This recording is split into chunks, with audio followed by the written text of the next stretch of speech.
gusto ko munang pasalamatan lahat ng mga dito sa inyong pagsuporta. Maraming salamat po sa bawat isa sa inyo sapagkat ito po sa charity event natin, lahat kayo ay nagbayad papasok sa arena na ito. Tayo ay mga donors at sponsors namin. Maraming salamat sa inyo. Sa ngayon po, ang latest report ng ating gates, nasa 340,000 pesos na ang entrance. Lalapanan na natin. Maraming salamat. Lalapanan natin. At sa mga donors natin galing sa labas, meron na po tayo ganito na 16 million pesos na cash. Wow, 16 million. Meron na rin po tayong 2 tonelada ng bigas at mga delata na ang total na halaga ay nasa 4.2 million pesos in goods. Maraming salamat sa inyo sa inyong suporta.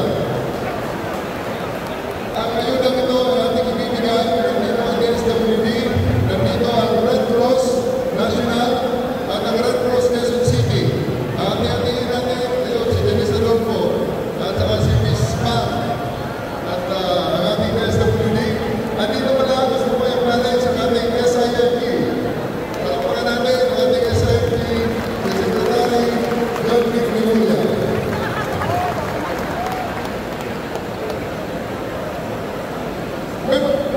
Sagutin na muna natin ito, hindi nyo makikita ito. May mga nagtanong, bakit natin ginawa ito? Bakit ito kami natulog ito?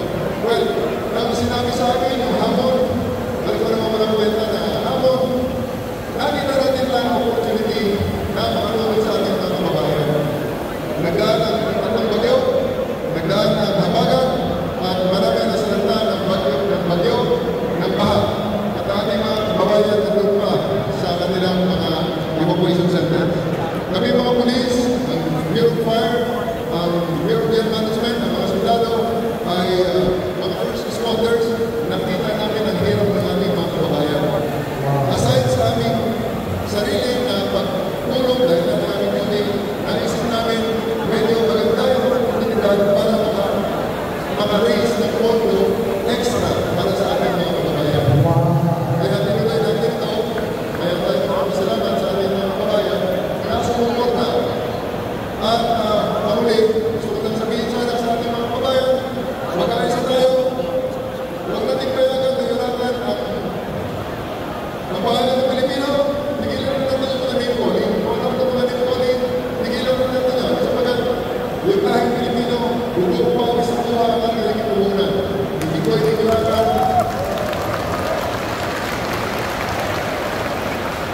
Hindi tayo papayag na yurakan ang ating mga Pilipino ng banyaga o mga kapwa natin Pilipino. Itaas natin ang dangal ng Pilipino, itaas natin ang ating pagka-Pilipino. Kaya again, maraming salamat sa inyong mga suporta, sa ating mga sponsors, sa ating team, sa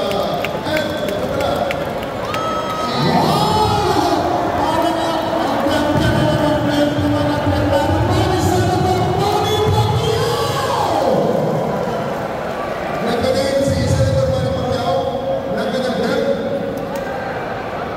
Idinunay na ang kanyang belt para i-auction daw. Ito yung first Filipino all-time great na belt niya na ibinigay sa kanyang organisasyon, ibinigay niya sa atin para ito ay ating i-auction, makalikod ng fondo, dagdag ayuda sa ating mga kababayan.